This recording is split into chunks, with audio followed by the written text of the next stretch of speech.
কি ব্যাপার, গোপাল এখনো সভায় এলো না কেন? আহ, একটা গুরুত্বপূর্ণ আলোচনা আছে আজ। গোপাল তো সবসময় এইরকমই করে মহারাজ, কিন্তু আপনি তো তাকে কিছুই বলেন না। আহা, সব সময় নয়, সব সময় নয়, মাঝে মধ্যে দেরি করে ফেলে আর কি। মাঝে মধ্যে? বাবা, গোপালের কোনো দোষই তো আপনার চোখে পড়ে না মহারাজ। কার চোখে আবার কি পড়লো মন্ত্রী মশাই? এই যে এসে গেছেন, চোখে আর কি পড়বে গোপাল? তা তুমি কি এতক্ষণ পড়ে পড়ে ঘুমোচ্ছিলেন নাকি? এত দেরি হয় কেন সবাই আসতে? হ্যাঁ গোপাল, আজ কিন্তু তুমি একটু বেশি দেরি করে ফেলেছো। তা কি করব মহারাজ, ঠিক সময় হাঁড়ি না চড়লে দেরি তো হবেই। পেটের সঙ্গে পায়ের তো একটা গভীর যোগ আছে নাকি? পেটে কিছু না পড়লে পা কি নড়তে চায় বলুন?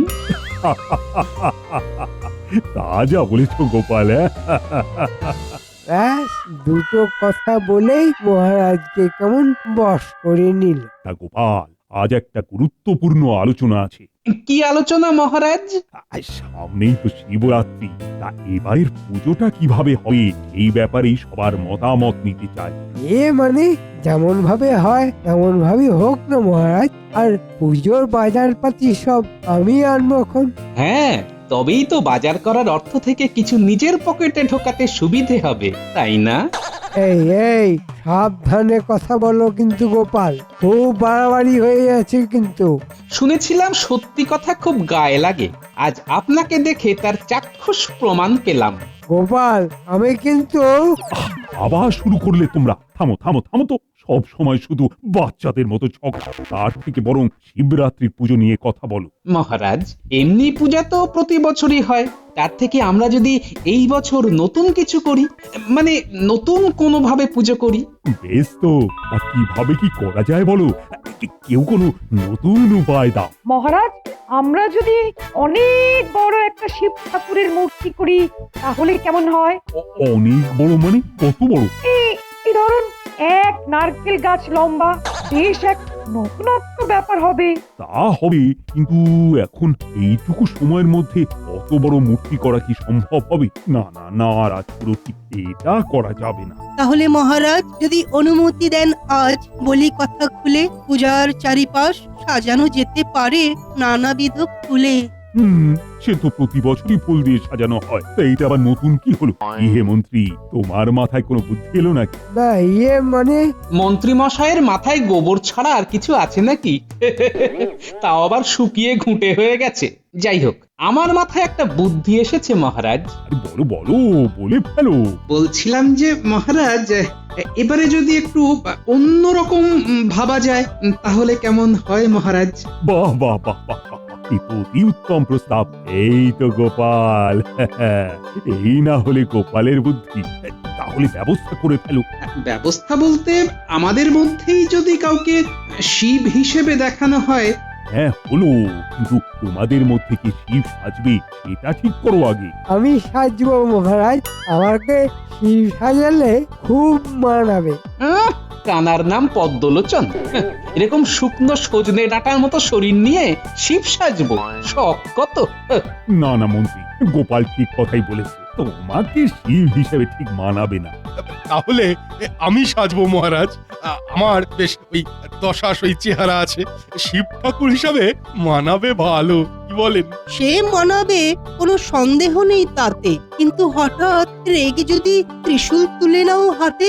হ্যাঁ, সেটাও ভেবে দেখার বিষয় বটে। সেনাপতি, তোমার মাথা তো গরম, যদি হুট করে রেগে গিয়ে কাউকে মেরে টেরে বসো, তাহলে তো খুব ভয়ানক কাণ্ড হয়ে যাবে।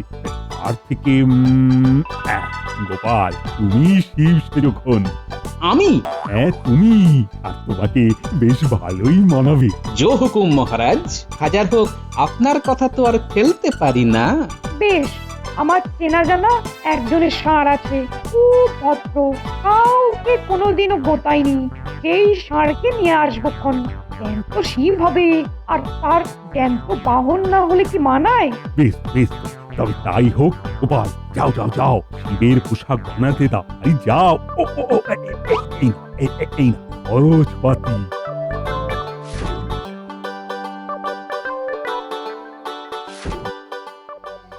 দেখলে গোপালটা কেমন বুদ্ধি করে মোহর হাতিয়ে নিল। ঠিক আছে, কিভাবে কামাতে হয় সেটা আমার ভালোই জানা আছে।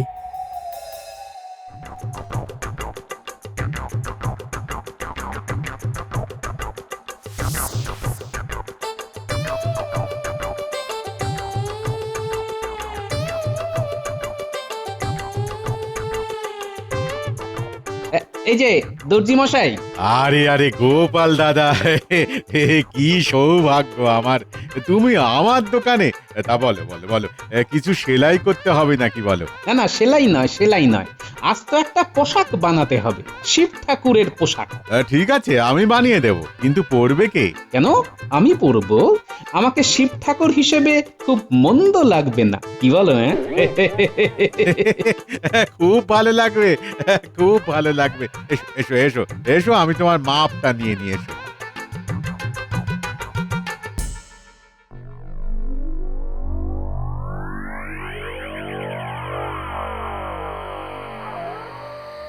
উফ, কত রাত হয়ে গেল, এখন ঘরে গেলেই বউয়ের মুখ ঝামটা শুনতে হবে। দূর দূর, আর ভালো লাগে না ছাই।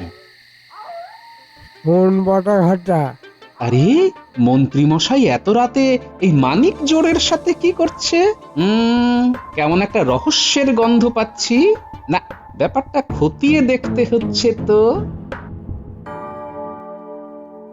এই কাজটা করতে পারলেই আমাদের রাতারাতি অনেক উপার্জন হয়ে যাবে।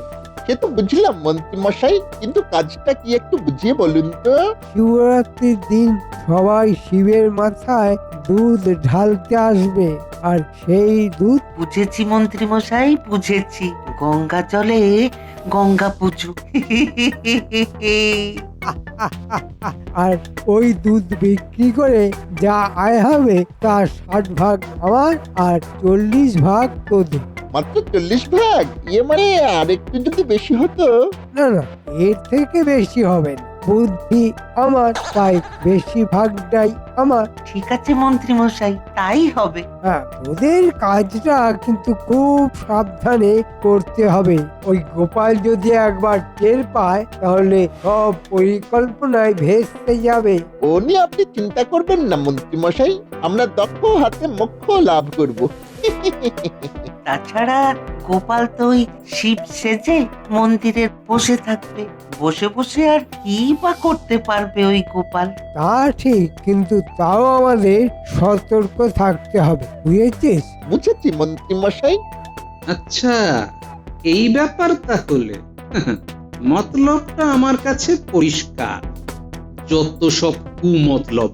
হ্যাঁ, দাঁড়াও বেটা মন্ত্রী, দেখাচ্ছি শিব ঠাকুরের খেলা। হ্যাঁ,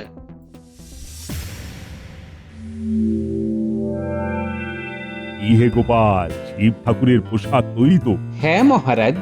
তা করে দেখে নিয়েছো তো গোপাল? তোমার যা বুড়ি। মনে মনে খুব হাসা হচ্ছে না? হেসে নাও, হেসে নাও। মহারাজ, আমার একটা প্রস্তাব আছে। কি প্রস্তাব? আরে বলে ফেলো। আমি সারা রাত ভাবলাম, মন্ত্রীমশাই এই পুজোতে যোগদান করতে চেয়েছিলেন, তাকে একেবারে বাদ দিয়ে দেওয়া উচিত হবে না মহারাজ? মানে একটু একটু বুঝিয়ে বলো না গোপাল। মানে মন্ত্রীমশাইকে শিব সাজলে না হয় মানাবে না, কিন্তু শিবের সেবক সাজলে তো মানাবে। বাবা, তোমার আবার হলো কি গোপাল? আমার হয়ে ওকালতি করছো? আমার তোমার ব্যাপার নয় মন্ত্রীমশাই, আমি সব সময় সত্যের পক্ষে।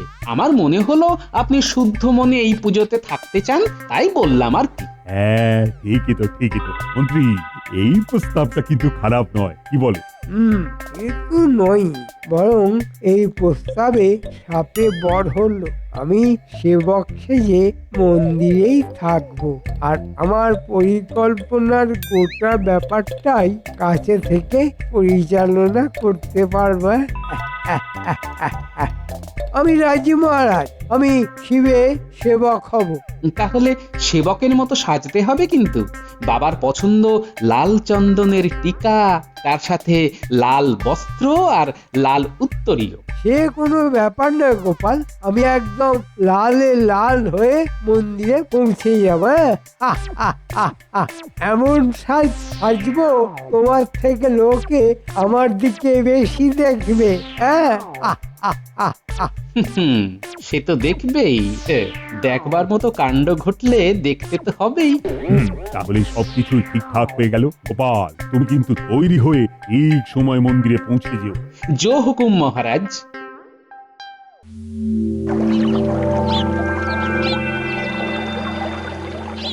কিরে, আজ শিবের মাথায় দুধ ঢালতে যাবি তো? যাবো তো বটেই, শুনেছি এবারে অভিনব শিব পুজো হবে গো। এবারে গোপালকে শিব রূপে দেখা যাবে। হ্যাঁ হ্যাঁ, চল চল চল, দুপুর তো করিয়েই এলো, বিকেল হতে না হতেই দেখবি মন্দিরে কেমন ভিড় হয়ে যায়। হ্যাঁ হ্যাঁ দিদি, তুমি ঠিক বলেছো। চলো চলো চলো, তাড়াতাড়ি তৈরি হয়ে মন্দিরে পৌঁছতে হবে। চলো।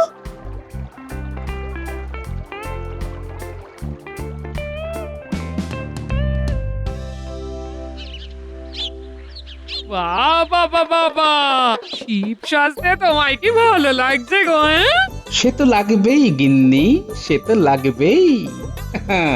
আমি শিব আর তুমি আমার পার্বতী। আমার মতি গতি বোঝা বড় কঠিন না? এক সময় রেগে খ্যাক খ্যাক করো, আবার এক সময় এরকম ভালো ভালো কথা বলো। আমি তো সব সময় ভালো কথাই বলি গিন্নি। তুমি বরং একটা কাজ করো, মন্দিরে গিয়ে সেই তো শিব মানে আমার মাথাতেই দুধ ঢালবে, তার থেকে এখানেই ঢেলে দাও না কেন? যেখানে যেটা করার সেখানে সেটাই করতে হবে। হ্যাঁ, এই যাও যাও যাও, মন্দিরে যাও, সন্ধে হয়ে এলো, এক্ষুনি সবাই মন্দিরে চলে আসবে। হ্যাঁ, এই যাও যাও। যাই।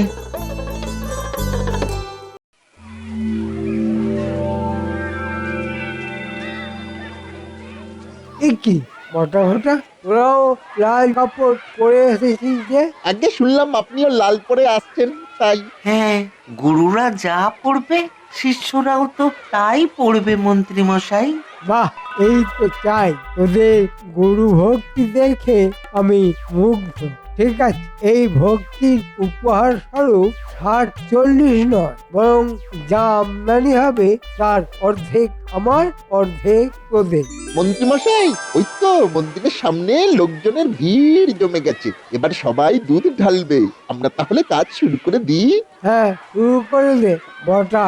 আর বলতে হবে না মন্ত্রীমশাই, সব বুঝে গেছি। যেমনটা বলেছেন ঠিক সেভাবেই কাজ করব। আর ঘটা, তোর কাজ হবে দোকানের আয়ের ব্যাপারটা দেখে নেওয়া, আর কিছু না।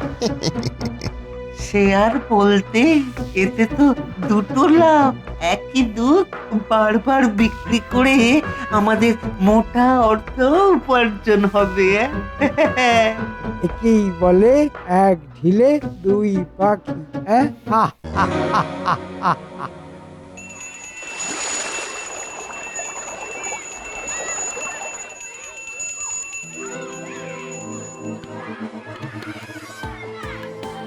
এবারে কাজ শুরু করা যাক। এই তো ভর্তি হয়ে গেছে। এই তো বটা। বাহ বাহ, দারুণ দারুণ। নে, এবার তোরা বিক্রি বাটা শুরু কর, আমি যাই।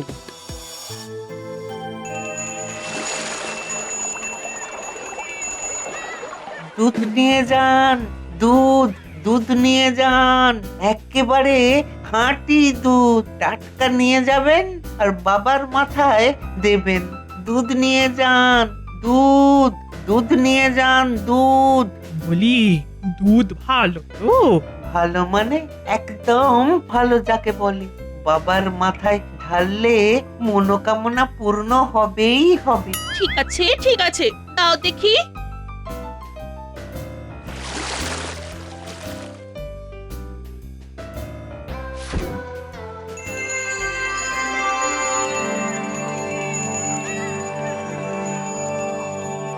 এতক্ষণে মনে হয় মন্ত্রী মশাইয়ের ষড়যন্ত্র বাস্তবায়িত হতে শুরু করে দিয়েছে, কিন্তু মন্ত্রী মশাইকে তো দেখতে পাচ্ছি না।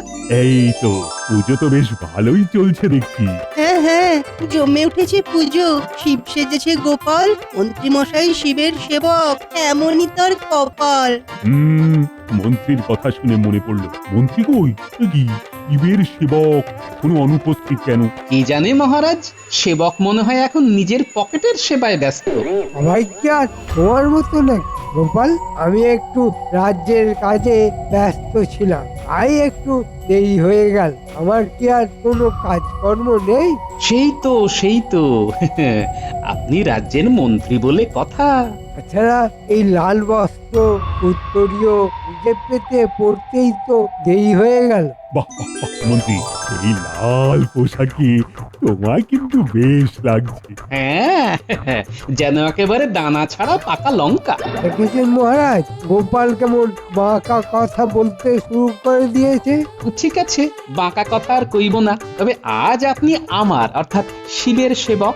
আজ আমি সোজা সোজা যা বলবো আপনাকে সব শুনতে হবে কিন্তু। হ্যাঁ, এটা গোপাল একেবারে ঠিক কথা বলেছে। মন্ত্রী বেটা ষড়যন্ত্রী, তোমার জন্য যে কি অপেক্ষা করছে সেটা তুমি নিজেও জানো না। আজ এই গোপাল তোমার বিসর্জন করে ছাড়বে। তা কি করতে হবে বলে ফেলো গোপাল। করতে তো অনেক কিছুই হবে, তবে শুরু হোক প্রণাম দিয়েই। তা কাকে প্রণাম করতে হবে? কেন আমাকে? তোমাকে? কোন দুঃখে আমি তোমাকে প্রণাম করতে যাও বলো তো? কেন? আমি তো আজ শিব আর আপনি শিবের সেবক। আর সে তুমি শিব সাজলেও আদতে তুমি তো মহারাজের সামান্য এক কর্মচারী। না না, আমি তোমাকে প্রণাম করতে পারবো না। আমি তো জানি সে কথা। ঠিক আছে, আমাকে না হোক আপনি এই ষাঁড়কে প্রণাম করুন। এই ষণ্ডকে প্রণাম করলেই আপনার সেবক রূপ সার্থক হবে। ঠিক আছে, আমি তাই করব। এই কি ষাঁড়টা এরকম করছে কেন? ওর মনে হয় আপনার সেবা পছন্দ হয়নি। ওরে বাবা রে! বাঁচাও বাঁচাও বাঁচাও, আমাকে বাঁচাও! ওরে বাবা রে! ওরে বাবা রে! মেরে ফেললে! ওরে বাবা রে! বাঁচাও বাঁচাও বাঁচাও!